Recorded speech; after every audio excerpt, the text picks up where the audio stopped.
Hello guys, तो guys आज की इस वाली वीडियो में हम सोलो लेवलिंग के सीजन 5 के एपिसोड 3 का हिंदी एक्सप्लेन करने जा रहे हैं। एंड एक और बात है जो मेरे को तुम सभी को बताना है कि जो मेरा फ़ोन है वो आधा टूट चुका है। एंड ऐसा कभी भी हो सकता है कि जो मेरा फ़ोन है वो किसी काम का ही ना बचे, मैं वीडियो अपलोड ना कर पाऊँ। तो मैं कुछ दिनों बाद ही एक नया डिवाइस ले रहा हूँ, तो इसीलिए ऐसा हो सकता है कि मैं बीच में वीडियो ना डाल पाऊँ। तो इसके लिए प्रिपेयर रहना बस।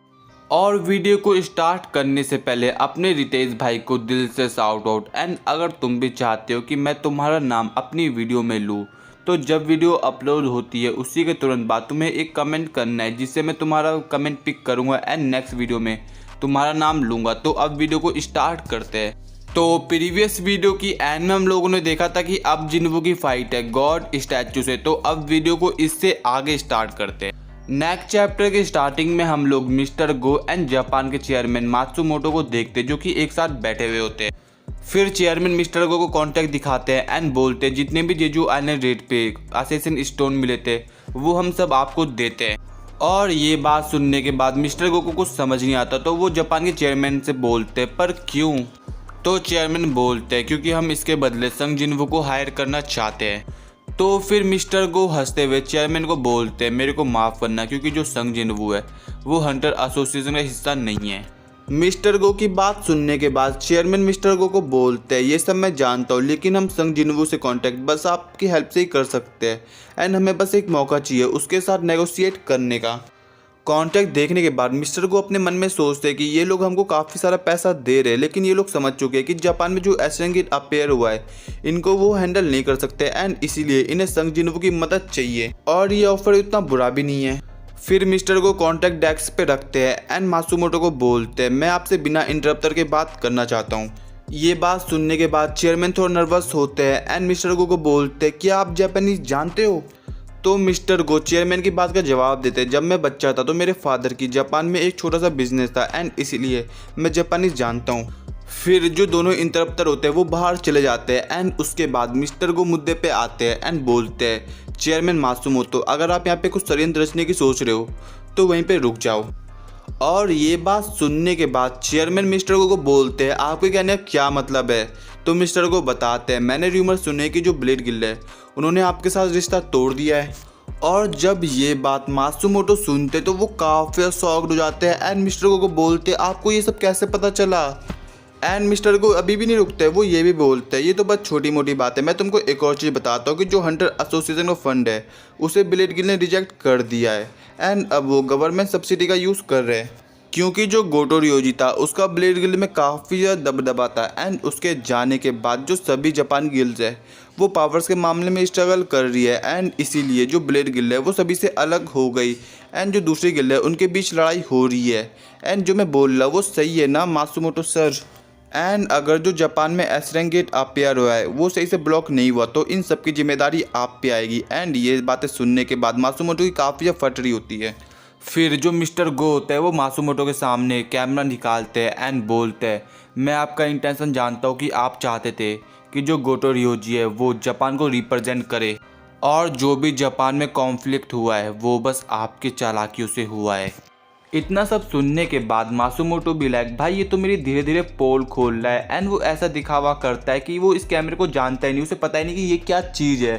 तो मिस्टर गो बोलता है ये एक कैमरा है जो कि तुम्हारे रिसीवर से कनेक्ट था एंड ये हमें गोटो रियोजी से मिला है।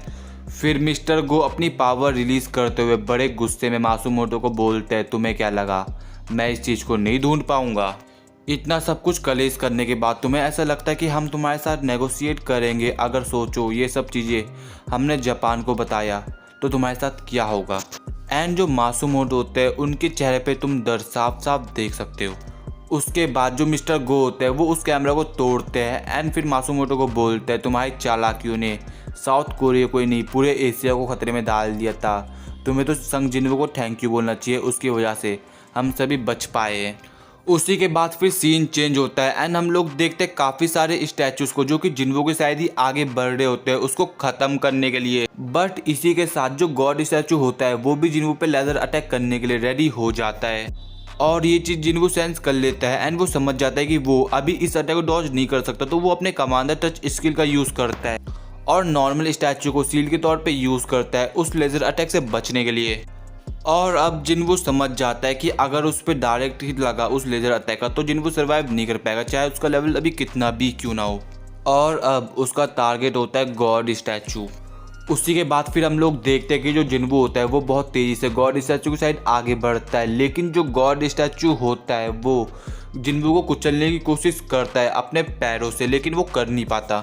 तभी जो गॉड स्टैचू होता है वो संग जिन्वू को अपनी तरफ आते हुए नोटिस करता है एंड वो एक लेज़र अटैक करने के लिए फिर से रेडी हो जाता है। उसी के बाद फिर हम लोग जिन्वू को देखते हैं जो कि अपने मन में सोचता है कि अगर उसने अपनी speed and commander touch skill को मर्ज कर दिया तो वो उस गॉड स्टैचू के ब्लाइंड स्पॉट पर पहुंच। इसी के बाद संग जिन्वू गॉड स्टैचू को लेज़र अटैक को डॉच करता है एंड उसके कंधे पे चढ़ जाता है, जिसको देखकर गॉड स्टैचू भी काफ़ी ज़्यादा शॉक्ड। इसी मौके का जिन्वू फायदा उठाता है एंड अपनी म्यूटिलेशन स्किल का यूज़ करके उसे काफ़ी सारे डैमेज दे रहा होता है। लेकिन जिन्वू के इस पावरफुल अटैक से भी उस गॉड स्टैचू को कुछ ज़्यादा फर्क नहीं पड़ता, जिसको देखकर जिन्वू भी शॉक्ड एंड जो गॉड स्टैचू होती है वो अपनी वही क्रीपी सी स्माइल दे रही होती है। बट अभी भी जिन्वू ने हार नहीं मानी। अब वो अपने मन में सोचता है कि जहाँ पे उस गॉड स्टैचू की दरार है अब वो वहीं पे अटैक करेगा एंड वो फिर पूरी ताकत से वहाँ पे एक जोरदार पंच मारता है। ये अटैक पड़ने के बाद जो गॉड स्टैचू की सारी हंसी होती है वो उसके मुंह से निकल जाती है। फिर जिन्वू के हमले देखने के बाद आर्किटेक्ट भी बोल पड़ता है, मैंने कभी सोचा नहीं था कि तुम इस तरह के हमले भी कर पाओगे। फिर हम लोग देखते जिन्वू को जो कि उस स्टैचू को लगातार मार रहा होता है एंड बोलता है, अब मैं तुम्हें दिखाता हूँ कि 103 लेवल का मतलब होता क्या है। एंड जिन्वू के ऐसे अटैक लगने के बाद अब यहीं पे जो गॉड स्टैचू होता है वो भी नॉकडाउन हो जाता है। फिर इसी के बाद नॉर्मल स्टैचू जिन्वू पे हमला करने के लिए आगे बढ़ते हैं, बट जो जिन्वू होता है वो अपने कमांडर टच स्किल का यूज़ करके उनको संभाल लेता है। इस पॉइंट ऑफ टाइम पे जिन्वू ने सभी स्टैचूज को मार दे जो भी उसके अगेंस्ट थी एंड वो आर्किटेक्ट को फिर बोलता है, मैंने अपना प्रॉमिस पूरा किया और अब तुम मेरे को सब चीज़ बताओ। लेकिन फिर आर्किटेक्ट बोलता है, अभी तुम्हारा टेस्ट ख़त्म नहीं हुआ, तुम्हारा फाइनल टेस्ट मैं हूँ, यानी इसका मतलब अब जिन्वू को आर्किटेक्ट से लड़ना पड़ेगा। तो फिर जिन्वू आर्किटेक्ट को बोलता है, तुम हो कौन। एंड इसी के साथ जो जिन्वू के स्क्रीन के सामने एक टाइमर चल रहा होता है। फिर आर्किटेक्ट बोलता है जिन्वू को, I am the architect of the system. इसके बाद फिर सीन चेंज होता है एंड हम लोग उसी एरिया को देखते हैं, उसी गेट को देखते हैं जहाँ पे डबल डंजन अपीयर हुआ था। उसी के बाद फिर हम लोग मिस्टर वू को देखते हैं जो कि अपने एलिट मेंबर्स के साथ रेड पे जा रहे होते हैं जहाँ पे डबल डंजन अपीयर हुआ था एंड वो जानते हैं कि वो अपने एलिट मेंबर्स के साथ भी मिस्टर संग जिन्वू की कोई हेल्प नहीं कर सकते, लेकिन वो फिर भी वॉर सिनेरियो के लिए रेडी है। और जब मिस्टर वू उस गेट के अंदर एंटर कर ही रहे होते तभी उन्हें एक भयानक मानव प्रेजेंस फील होता है। फिर जो मिस्टर वू होता है वो गेट के अंदर एंटर नहीं करते एंड अपने साथियों को बोलते हैं, यहाँ पे कोई पास ही में मेजर गिल्ड है स्टैंड बाय के लिए। तो उनका साथी जवाब देता है, हाँ हंटर गिल्ड है। तो मिस्टर वू बोलते हैं, मैं यहाँ पे एस टैंक हंटर्स की बात कर रहा हूँ। तो एक दूसरा हंटर जवाब देता है, जोंग एंड मिस चाहेन इस रेड के लिए रेडी है। इसके बाद फिर मिस्टर वू नर्वस होते हुए अपने साथी को बोलते हैं, जल्दी से हंटर गिल्ड को एक इमरजेंसी रिक्वेस्ट भेजो कि हमें उनके कॉर्पोरेशन की ज़रूरत है। उसके बाद फिर सीन चेंज होता है एंड हम लोग देखते हैं आर्किटेक्ट को जो कि जिन्वू के सामने ही आगे बढ़ रहा होता है। उसी के बाद फिर आर्किटेक्ट बहुत तेज़ी से जिन्वू की साइड आगे बढ़ता है एंड उस पर एक जोरदार पंच दे मारता है। बट जो जिन्वू होता है वो उसके पंच को ब्लॉक तो करता है, बट उसकी पावर इतनी होती है, यानी आर्किटेक्ट की पावर इतनी होती है कि संग जिन्वू दूर जाके दीवार पर टकरा जाता है। इस पॉइंट ऑफ टाइम पे जिन्वू काफ़ी ज़्यादा स्ट्रगल कर रहा होता है आर्किटेक्ट से लड़ने में, लेकिन आर्किटेक्ट यहीं पे रुकता नहीं है। वो जिन्वू पे फिर से एक और अटैक करता है, बट जिन्वू समहाउ उसके अटैक को डॉच करने में सक्सेस हो जाता है। फिर जो आर्किटेक्ट होता है वो काफ़ी सारे पंचेस जिन्वू पे मार रहा होता है, लेकिन जो जिन्वू होता है वो आर्किटेक्ट के हमले को बहुत तेज़ी से डॉच कर रहा होता है, जिसको तुम अपनी स्क्रीन के सामने देख सकते हो। एंड जिन्वू को देखकर आर्किटेक्ट भी फिर बोल पड़ता है, बहुत बढ़िया बच्चे, तुम मेरी उम्मीद से भी काफ़ी ज़्यादा ताकतवर बन चुके हो। ये बोलने के बाद ही जिन्वू के मुंह पे दे मुक्का। इतना मार खाने के बाद जिन्वू भी लाइक, भाई अब मैं और नहीं सहने वाला। एंड आर्किटेक्ट के मुंह पे एक पंच दे मारता है जिससे आर्किटेक्ट जिन्वू से दूर हो जाता है। और ये पंच खाने के बाद आर्किटेक्ट को कुछ ज़्यादा फर्क तो पड़ता नहीं है एंड वो फिर जिन्वू को बोलता है, कौन जानता था कि मेरे को एक ह्यूमन बींग के साथ लड़ने में इतना मज़ा आएगा। कई सालों बाद मेरे को एक वर्दी अपोनेंट मिला है, अब आएगा ना मज़ा। लेकिन फिर जिन्वू आर्किटेक्ट को बोलता है, आर्किटेक्ट मेरे को तुमसे कुछ पूछना है, तुमने ये सिस्टम क्यों बनाया एंड मेरे को प्लेयर चूज़ क्यों किया और आखिरकार इस दुनिया में चल क्या रहा है। बट जो आर्किटेक्ट होता है वो जिन्वू पे हमला करने के लिए फिर से आगे आता है एंड बोलता है तुम ये सब आंसर जानना चाहते हो। मैं जानता हूँ कि तुमको ऐसा लग रहा होगा कि अगर तुमने मेरे को मार दिया तो तुम्हें अपने सवालों के जवाब नहीं मिलेंगे। लेकिन इस पॉइंट ऑफ टाइम पे संग जिन्वू समझ जाता है कि अगर वो आर्किटेक्ट से क्लोज कॉम्बैट लड़ता है तो वो उसके लिए डिसएडवांटेज होगा, तो वो उससे दूरी बनाता है एंड अपने कमांडर टच स्किल का यूज़ करता है। लेकिन फिर आर्किटेक्ट भी कमांडर टच स्किल का यूज़ ही करता है एंड जिन्वू को बोलता है तुम्हें लग रहा होगा कि तुम मेरे को लॉन्ग डिस्टेंस में हरा दोगे, लेकिन ये सब तुम्हारे किसी काम नहीं आने वाला। लेकिन जो इन दोनों के अटैक का इम्पैक्ट होता है वो काफ़ी ज़्यादा होता है, जिससे उनके आसपास का एरिया तबाह हो रहा होता है एंड जिन्वू भी सोच रहा होता है कि ये कमांडर टच स्किल यूज़ कैसे कर सकता है। फिर आर्किटेक्ट जिन्वू को बोलता है फ़र्क नहीं पड़ता कि तुम मेरे को मार दो या ना मारो, लेकिन जो तुम्हारा आंसर है वो तुम्हें मिलना तय है। तुम्हें तुम्हारा आंसर मिलना पहले से तय हो गया था जब मैंने सिस्टम को क्रिएट किया था। एंड जो आर्किटेक्ट होता है उसके पास अब काफ़ी सारे वेपन्स होते हैं। फिर जिन्वू आर्किटेक्ट को बोलता है ये सिस्टम तुमने कैसे डिज़ाइन किया, ये इतनी सारी पावर मेरे पे आ कहाँ से रही है। तो फिर आर्किटेक्ट बताता है मैंने तुमको चूज़ नहीं किया, मैं तो इस आइडिया के खिलाफ था, मैंने तो बस इस सिस्टम को क्रिएट किया है एंड प्लेयर बनना ये बस तुम्हारे नसीब में था, यानी ये समझ लो कि तुम लकी थे एक तरफ से।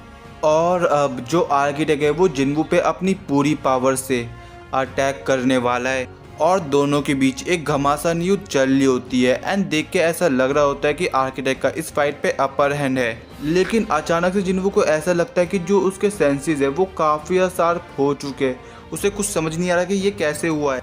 और अब जिन्वू आर्किटेक्ट के हमले को बड़े आराम से डॉच कर रहा होता है। बट हम फर्स्ट टाइम आर्किटेक्ट को नर्वस होते हुए देखते जो कि सोच रहा होता है मैंने तो अपनी पूरी पावर से अटैक कर रहा हूँ, ये मेरे अटैक को कैसे डॉच कर रहा है, क्या ये मुझसे भी ज़्यादा फास्ट हो चुका है।